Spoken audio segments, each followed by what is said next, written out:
सुखदेव जी बोले परीक्षित लाल, महारानी रोने लगी तो महाराज कहने लगे हैं सुनीति रो नहीं, रोने से कोई कार्य सफल नहीं होता है, चिंता करने से कोई काम बनता नहीं है, क्योंकि चिंता चिता से बढ़कर के होती है।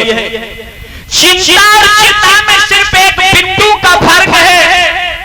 चिता तो एक बार में ही जला देती है, लेकिन चिंता आदमी को अंदर ही अंदर दीमक की भांति खोखला बना देती है।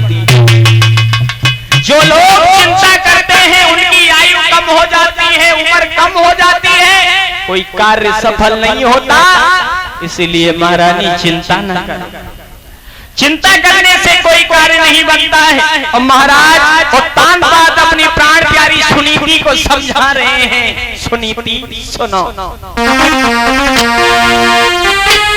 हाय चिंता बड़ी चिंता से है, नर को निर्जीव बनाती है और मुर्दा को चिंता जलाती है, चिंता जीवित को उठाती है।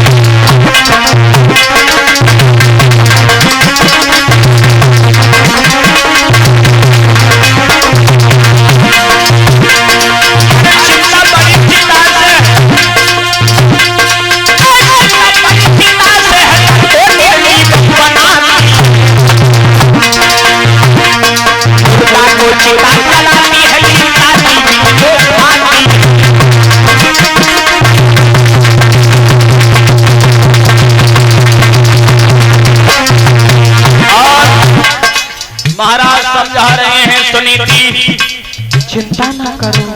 सुनो, तुम्हें अगर तुम्हारी सहेलियां 5 कहती हैं तो कहने दो ना, मुझे लोग निर्बल कहते हैं तो मुझे कोई फर्क नहीं पड़ता। सुनो,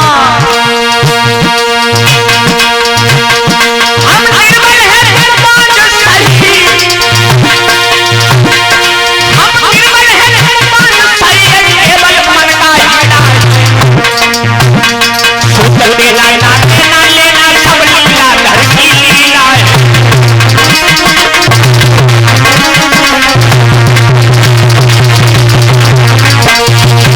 महाराज कहने लगे महारानी, अरे हम निर्बल है तो बात सही है, केवल मन का हीरा है।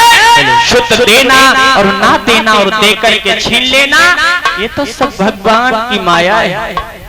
आप अभी रुदन कर रही हो कि हमारे कोई संतान नहीं है, हमारे कोई पुत्र नहीं है। अगर भगवान की कृपा से पुत्र हो भी गया और 6 महीने या 1 साल का होकर के कहीं खत्म हो गया, फिर देना और ना देना, देकर के छीन लेना सब भगवान की माया है। रुदन ना करो, ना ही चिंता करो। महारानी सुनीति कहने लगी, अब हमें महाराज कोई चिंता नहीं है, लेकिन हम आपसे एक बात कहना चाहती हूँ। क्या? चौथा बनाने वाला है, हो सकता है कि हमारे ही उधर से किसी भी संतान का जन्म ना हो, तुम ऐसा करो दूसरा विवाह कर लो। दूसरा जैसे ही महाराज उत्तान बाद में इतने शब्द सुने तो मानो एक साथ में हजारों बिच्छुओं ने टंक चुभो। कहने लगे महारानी सुनीति, पागल हो गई हो क्या? तुम कह रही हो कि दूसरा विवाह कर लो? कैसी पत्नी हो? हर स्त्री ये सोचती है परमात्मा हमें मौत दे दे लेकिन सौत ना दे, और तुम ये कह रही हो कि तुम दूसरा विवाह कर लो। पागल ना हो जाओ, हम दूसरा विवाह नहीं करेंगे।